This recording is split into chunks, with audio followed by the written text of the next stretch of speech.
Happy Sunday. I just want to share.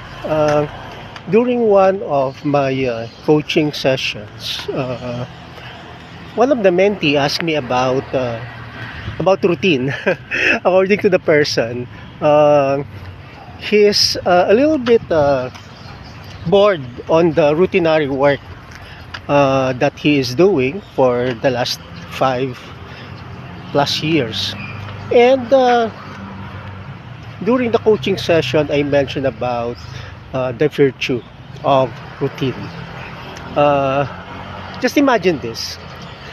God created a complicated, to our mind, universe. The solar system is a routine. It's very important to man's existence, right? So I told the coachee that when you are doing routinary work, it means you have all the faculties to do your work. It means you are healthy, most probably, right? Because you are able to do things in a routinary function.